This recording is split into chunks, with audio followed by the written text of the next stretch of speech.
Namaskaram. My Tata lived in Kanyakumari district of Tamil Nadu, which shares its borders with Kerala.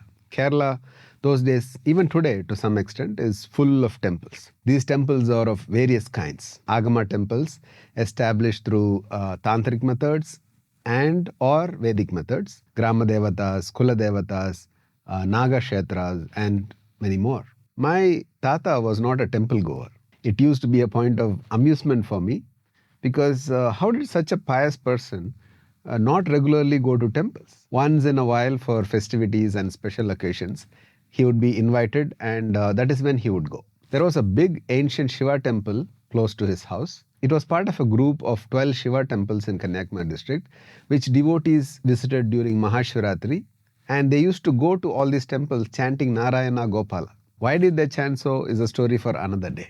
These temples belong to the 7th century, but the Shivalinga itself is said to be from Mahabharata times. Such a significant temple, yet I have barely seen my Tata go there. Much later, when I heard in detail about his various sadhanas and what all he had accomplished as a siddha, this all made sense to me. During some sessions, I have witnessed Tata invoke certain Devis and Devatas into people. First, he would ask the man or woman to sit in front of him on a wooden stool.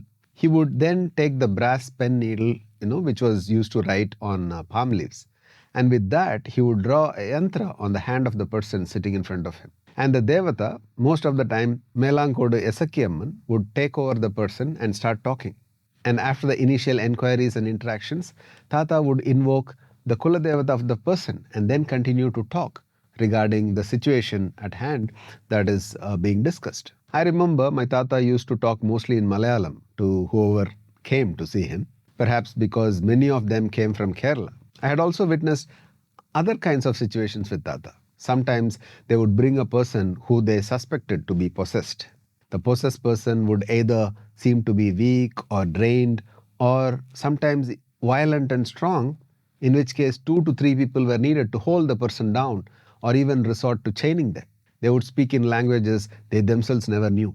An hour away from Tata's place, my paternal grandfather used to be an oracle or a medium for Manavai Mutharaman Devi, our Kula Devi. Once a year and during special pujas at our temple, I have witnessed Mutharaman taking over and speaking through my paternal grandfather. Under the influence of Mutharaman, my grandfather used to perform acts like dipping his hand in boiling oil and make vadas as prasadam, hold a burning torch close to the body and face and dance, and then dancing with boiling turmeric water dripping from areca nut flowers onto his body and such things. Based on that experience, I asked Tata, how do we know that one is possessed by spirits or taken over by a devata? Tata explained, just as we are manushyas, human beings living in Bhuloka, this earth, there are various other realms inhabited by other forms of beings. Devas, Yakshas, Yoginis, Ganas, Gandharvas, Nagas, Sasta,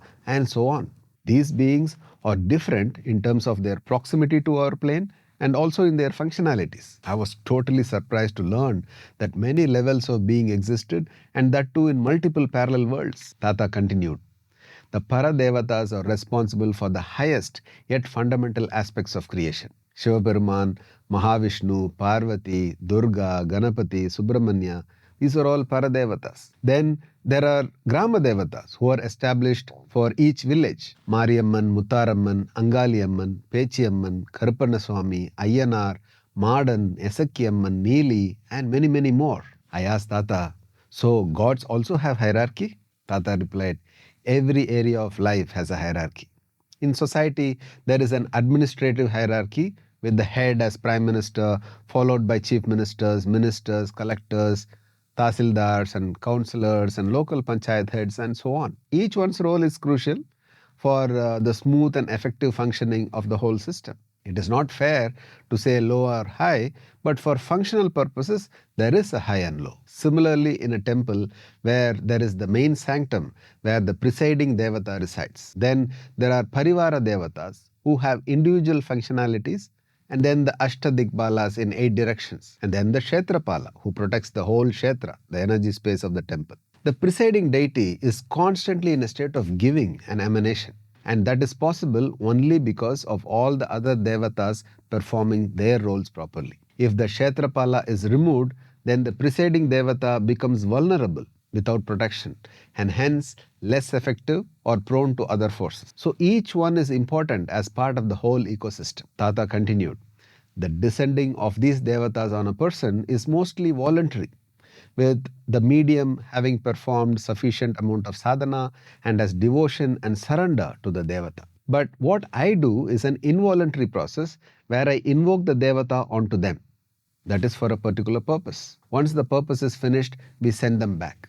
In case of possession, it happens because of pretas and pisachas. They are spirits of dead people taking over the living person. They need to be spoken to and appeased by giving them mukti or shanti avastha. There are elaborate pujas and rituals to be done towards that purpose. I remember witnessing such a puja once. It happened at night in a Bhadrakali temple nearby.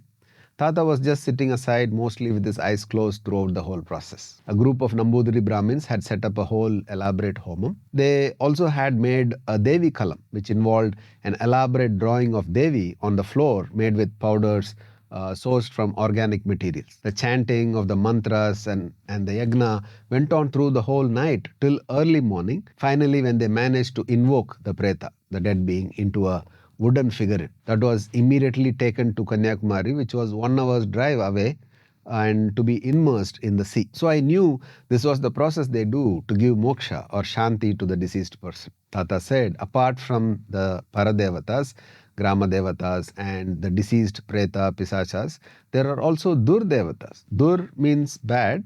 Actually, there are no such thing as Dur Devata. Some Devatas can be invoked and directed towards performing negative actions. These are done by people who have attained a certain mastery in their sadhana. Unfortunately, they use this mastery towards negative purposes. The prayoga or the usage of the mastery or siddhi is what decides if it is good or bad. These people are called as mantravadis. I asked, Thatha, how can devatas do something that is negative or bad for somebody? Thatha replied, there are 3 categories of these beings which may be employed for such negative acts: Bada, Preta and Rakshas. These are appeased by offering something in return to making them do negative action. But these things incur a lot of bad consequences for the mantravadi. All mantravadis who dwell into these areas will have a very bad old age because of their negative actions, and their progenies will suffer the consequence. I only deal with removing those negativities imposed on people. I was perplexed at the complexity and intricacies of this whole other world. I asked Thatha, for somebody like me who is clueless about all this, is there a protective mechanism? Thatha replied, yes. One's Kuladevata is always their ultimate protection. Whoever comes to me with certain issues like marriage, relationship problems, business hurdles, infertility, certain skin ailments, and so on, I always ask them if they have been taking care of their Kuladevata. Taking care means, have they been visiting and offering pujas at least once a year, if not once a month? If not, I ask them to go and do that first. Because any other form of treatment through aushadha, medicines, or mantra, yantra will not work if the Kula Devata is not taken care of. The Grama Devatas like Muttaramman, Karupar Swami, Angaliamman, Sasta are all closer to the earthly plane and they respond faster. One can talk to them like how you talk to another human being. They stand for justice, righteousness, protection and benevolence. Whoever stands under the umbrella of their grace can perform well in the world materially. Rishis and Munis of the past established Veda Agama temple with Paradevatas, but for the larger public in a mass scale, they established systems through which each village can have a Grama Devata. And these needs less maintenance unlike an Agama temple. And that's how you see at least 30 temples just around 4 or 5 villages here. These are all Grama Devatas and just one temple established and maintained through Agamic procedure. And for protection, each Grama Devata will have procedures established which are not written down, but passed down through word of mouth. Thatha continued to explain about a few Grama Devatas and the nature of their worship and how to earn their grace and protection. We'll look at it in the next episode. Namaskar.